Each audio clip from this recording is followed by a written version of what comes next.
कैसे हैं आप लोग? चलिए, आज कहे थे कि 5 क्वेश्चन जो है वहीं से शुरू करते हैं हम लोग, जहां आपको 5 क्वेश्चन दिए थे। उम्मीद है कि आप 5 क्वेश्चन के आंसर ढूंढ लिए होंगे या आपको पहले से पता होगा। कुछ लोगों ने कमेंट करके बताया है कि सर इसका आंसर ये है, इसका आंसर ये है। ठीक है, बहुत अच्छी बात है कि आप लोग अवेयर हैं, अपडेट हैं, सबसे बड़ी बात है। और अपडेट रहिए, मेरा प्रयास यही रहेगा कि आपको अपडेट रखें। ठीक है, कोशिश यही करेंगे कि आपको अपडेट रखें, हर चीज से अपडेट रखें, ताकि आपकी पढ़ाई लॉकडाउन के टाइम दिक्कत में ना आए। ठीक है, तो चलिए शुरू करते हैं हम लोग। पहला क्वेश्चन था, वर्ल्ड बैंक के वर्तमान अध्यक्ष का नाम बताइए। वर्ल्ड बैंक के वर्तमान अध्यक्ष का नाम हमको मालूम है, सबको पता है, David Malpass. David Malpass.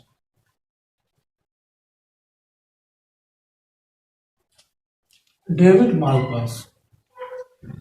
Japan के नए प्रधानमंत्री का नाम योशिहिदो सुगा। योशिहिदो सुगा जापान के प्रधानमंत्री का नाम है।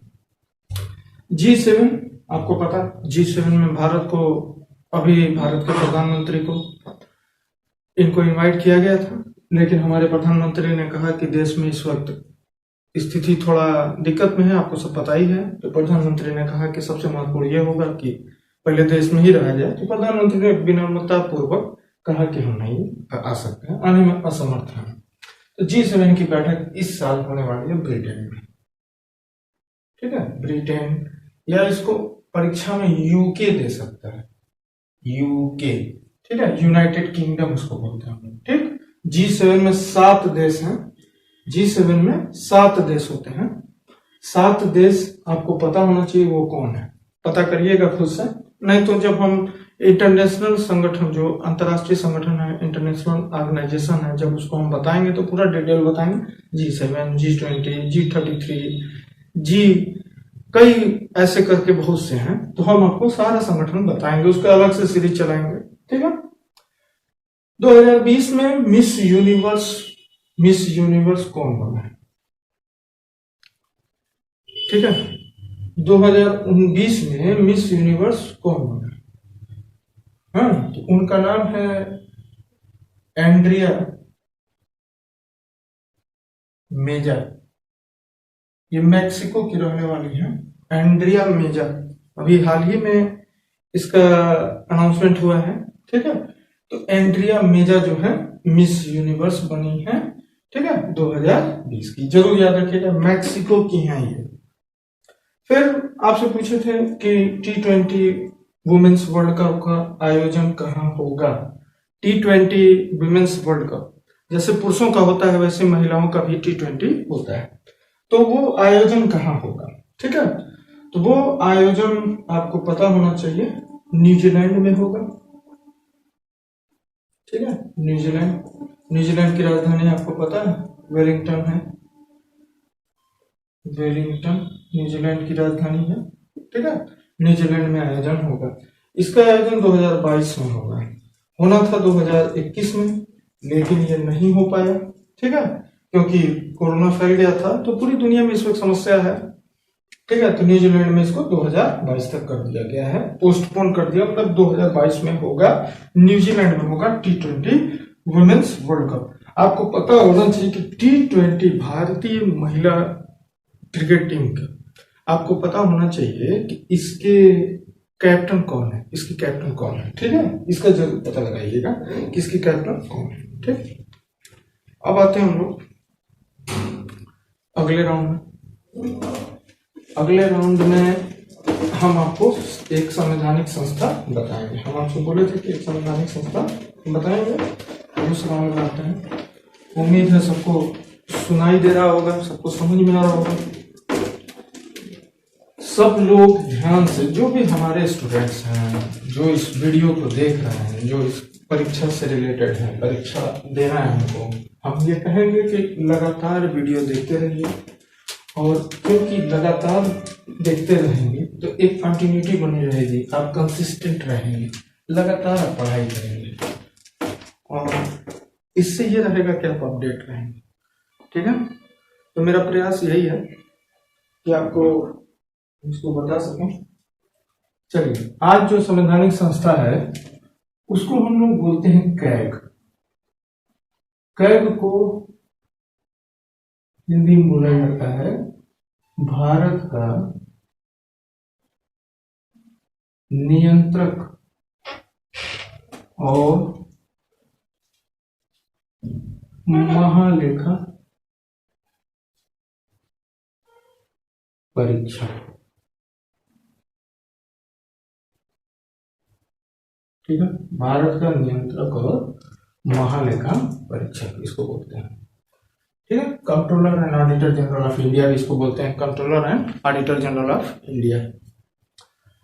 अब ये क्या है? सबसे पहले जब हमारा संविधान बन रहा था, जब हमारा संविधान लिखा जा रहा था, बाबा साहब भीमराव अम्बेडकर ने कहा कि भारतीय संविधान का सबसे महत्वपूर्ण अधिकारी कैग है। भीमराव अम्बेडकर, डॉक्टर भीमराव अम्बेडकर, जिनको हम लोग बाबा साहब सम्मान से बोलते हैं, उन्होंने कहा कि कैग जो है भारत का सबसे महत्वपूर्ण अधिकारी होगा। क्यों? आइए इसको जानिए। सबसे पहले तो ये जानिए कि कैग जो है, कैग की नियुक्ति कौन करता है। सबसे पहले कैग की नियुक्ति भारत के राष्ट्रपति करते हैं। भारत के राष्ट्रपति कैग की नियुक्ति करते हैं। ठीक है, दूसरा, इसका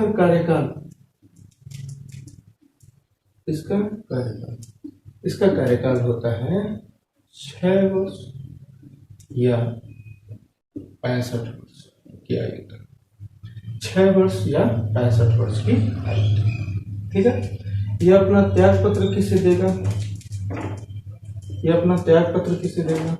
अपना त्याग पत्र राष्ट्रपति को देता है। इसको हटाया जाना, पूछेगा कि इसको कैसे हटाया जा सकता है। हटाया जाना, ठीक है, हमको उम्मीद है सबको समझ में आ रहा होगा। ठीक है, कोशिश ये कर रहे हैं कि सबको समझ में आए। एकदम सिंपल तरीके से हम बता रहे हैं हटाया जाना कैसे हटा सकते हैं। तो जैसे सर्वोच्च न्यायालय या सुप्रीम कोर्ट के जज जैसे हटाए जाते हैं, वैसे ही को हटाया जा सकता है, या कह सकते हैं आप कि महाभियोग द्वारा। तो महाभियोग कहना उचित नहीं होगा। संसद के दोनों सदनों के 2/3 बहुमत के द्वारा ही इनको हटाया जा सकता है, जैसे सुप्रीम कोर्ट के जजों को हटाया जाता है।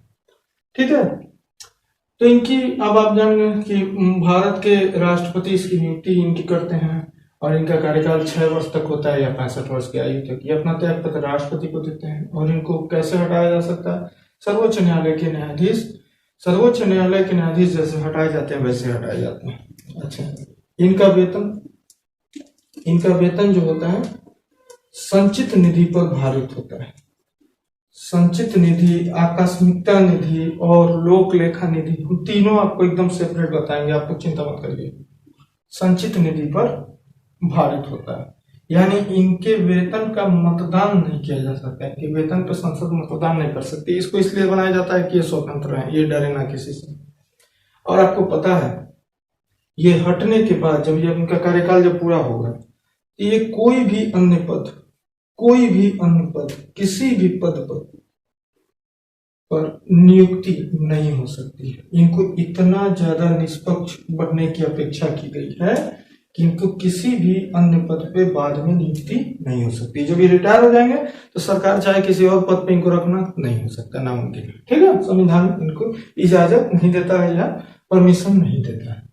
ठीक है, तो उम्मीद है सबको समझ में आया होगा कि ये क्या है, कैसे इसका निर्माण होता है, मतलब ये क्या है, इसका कार्यकाल क्या है।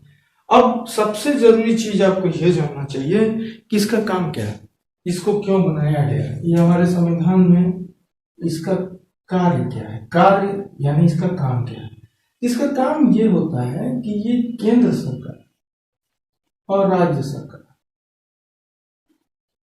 ठीक है, केंद्र सरकार और राज्य सरकार ठीक है, केंद्र सरकार, राज्य सरकार जो भी धन, जो भी वित्त ये संसद द्वारा लेते हैं उनकी ये लेखा परीक्षा करता है। लेखा परीक्षा, अब लेखा परीक्षा ज्यादा थोड़ा गहरा हिंदी हो जा रहा है, इसको अंग्रेजी में कहा जाता है ऑडिट करना। आप लोग बहुत ज्यादा सुने होंगे कि ऑडिट करा लो, ऑडिट करा लो। ऑडिट माने ये होता है कि हम पता करें कि जो पैसा लिया गया है वो वहीं खर्चा हुआ है कि नहीं, वो वहां सही तरीके से खर्चा हुआ है कि नहीं, उसमें भ्रष्टाचार नहीं हुआ है, तो ये जांच करता है। साल भर इसके अधिकारी जांच करते हैं और तरह तरह की नई नई चीजें जनता के सामने लाते हैं। कैसे करते हैं? जब ये कोई चीज जांच करेंगे तो ये जांच करके ये अपनी रिपोर्ट बनाते हैं, ठीक है, और ये रिपोर्ट जो है भारत के राष्ट्रपति को देते हैं। कोई भी चीज, जैसे मान लीजिए कि केंद्र सरकार चाहे कोई भी राज्य सरकार, ठीक है, किसी भी चीज के लिए, किसी भी काम के लिए, किसी भी कार्य के लिए संसद से कही कि आप हमको 1000 रुपया दे दीजिए। अब 1000 ले ली, वो संसद ने अनुमोदन दे दिया, भाई 1000 आप ले खर्चा करिए। अब मान लीजिए कि उन्होंने अनुमोदन उसको मिल गया, अब वो गया, सरकार गई और सरकार ने 1000 का क्या किया, उसका कैग का काम है ये देखना कि सरकार ने जिस चीज के लिए लिया था, जिस वजह के लिए, जिस कारण के लिए लिया था, वही कारण सही तरीके से पैसा खर्च हुआ है कि नहीं, ठीक है। और संसद में एक समिति होती है, लोक लेखा समिति, इसको भी आपको हम बताएंगे, एकदम चिंता मत करिए। लोक लेखा समिति कहा जाता है कि ये लोक लेखा समिति का मित्र है। कौन? कैग। कैग जो है लोक लेखा समिति का मित्र है, ठीक है, उनका मार्गदर्शक है, उनको बताता है कि किधर चलना है, मार्ग दिखाता है, ऐसे कर सकते हैं आप, ठीक है। लोक लेखा समिति, ठीक। क्यों बता रहे हैं? जो परीक्षा में आता है बिल्कुल वही चीज बता रहे हैं, ना तो हम लंबी चौड़ी आपको कहानी सुना रहे हैं, ना बैठ के आपको पोथा बनाना है, कुछ नहीं, बस यही परीक्षा में आता है कि कैग जो है कहाँ है, कहाँ नहीं है, क्या है, जो चीज आता है जैसे आता है वैसे आपको हम बता रहे हैं, ठीक। दूसरा बात कि कैग कहाँ मिलेगा आपको, तो कैग आपको मिलेगा भाग 5 में। कैग की व्यवस्था भाग 5 में की गई है और सबसे ज्यादा बार यही पूछता है कि कैग किस अनुच्छेद में है। अनुच्छेद 148 भाग 5 में कैग है, ठीक है। तो अब इसका काम यही है कि ये रिपोर्ट राष्ट्रपति को देता है। राष्ट्रपति क्या करते हैं? संसद के पटल पर रखवाते हैं रिपोर्ट, और जब संसद के पटल पर रिपोर्ट रखवाते हैं तो संसद उस पर चर्चा करती है। संसद जब चर्चा करती है तो वो उसकी कमियां निकालती है, जो रिपोर्ट होता है उसको, तो उससे पब्लिक अवेयर होती है, पब्लिक को जानती है, जान पाती है कि हमारी सरकार जो जिसके लिए हम उसको चुने वो काम कर रही है कि नहीं कर रही है। तो इसीलिए इस कैग को बहुत ही महत्वपूर्ण संस्था कहा गया, ठीक है। वर्तमान में अब देखिए ये क्वेश्चन बनता है कि वर्तमान कैग कौन है? वर्तमान कैग कौन है? तो वर्तमान कैग हैं जम्मू कश्मीर के उपराज्यपाल। जम्मू कश्मीर के उपराज्यपाल, ये पूर्व उपराज्यपाल रहे हैं, पूर्व उपराज्यपाल को कहा गया जीसी मुर्मू। जीसी मुर्मू वर्तमान में कैग हैं, ठीक है। जम्मू कश्मीर के जब केंद्र शासित राज्य बना तो इसके पहले उपराज्यपाल जीसी मुर्मू को बनाया गया था, फिर उनको अब कैग बना दिया। तो वर्तमान में कैग जीसी मुर्मू है, ठीक है। तो उम्मीद है सबको समझ में आया होगा।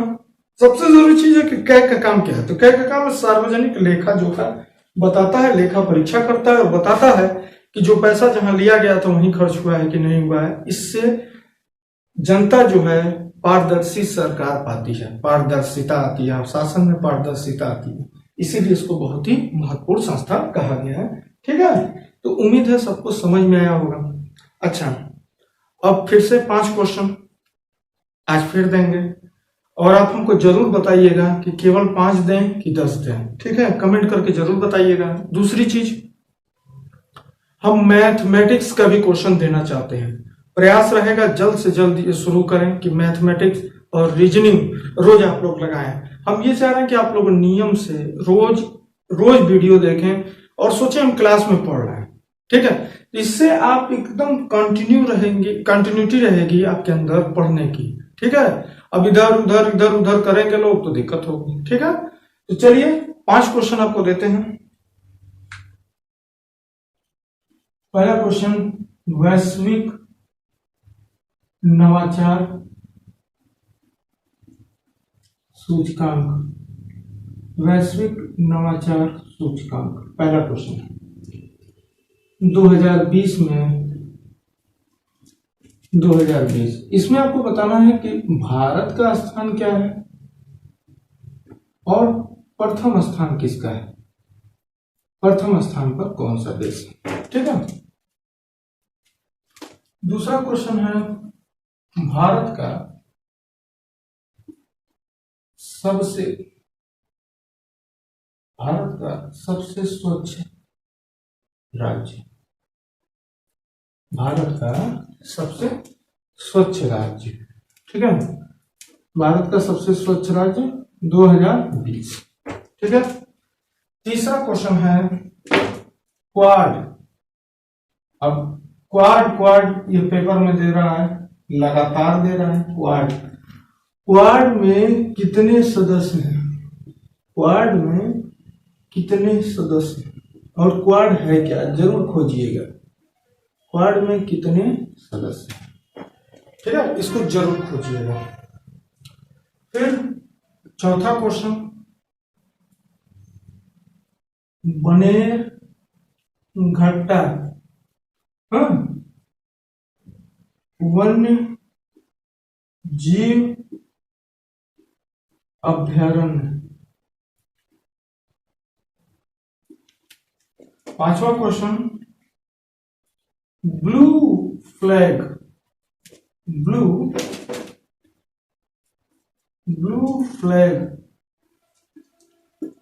ये आप जरूर पता करिएगा, ये करंट अफेयर का क्वेश्चन है। ब्लू फ्लैग ये क्या है, ब्लू फ्लैग क्या है। आप देखेंगे कि जो हम क्वेश्चन आपको बता रहे हैं बिल्कुल रेलिवेंट है, इस वक्त करंट अफेयर के नजर से बिल्कुल रेलिवेंट है, ठीक है। तो कोशिश यही है मेरा कि रोज हम आपको ऐसा क्वेश्चन दें जो टू द पॉइंट रहे, परीक्षा से रहे, और जो बच्चे लगातार हमसे जुड़े हुए हैं इतना जान लीजिए कि आपको फायदा ही होगा, नुकसान नहीं होगा, गारंटी लेते हैं हम, ठीक है। नुकसान नहीं होगा, फायदा ही होगा। तो ये 5 क्वेश्चन है, कल आप उनको ढूंढ के दीजिएगा, हम जल्द ही कोशिश करेंगे कि आपको मैथमेटिक्स भी पढ़ा सकें, जिससे जिन बच्चों का मैथमेटिक्स छूट रहा है वो ना छूटे। तो उम्मीद है सबको समझ में आया होगा। कमेंट जरूर करें, वीडियो शेयर जरूर करें, और सब्सक्राइब करें, जब भी वीडियो देखें सब्सक्राइब कर लें, शेयर करें और कमेंट जरूर करें, क्योंकि ये सब करने से हमारा मनोबल बढ़ेगा, ठीक है। तो बहुत बहुत शुक्रिया आप लोगों का।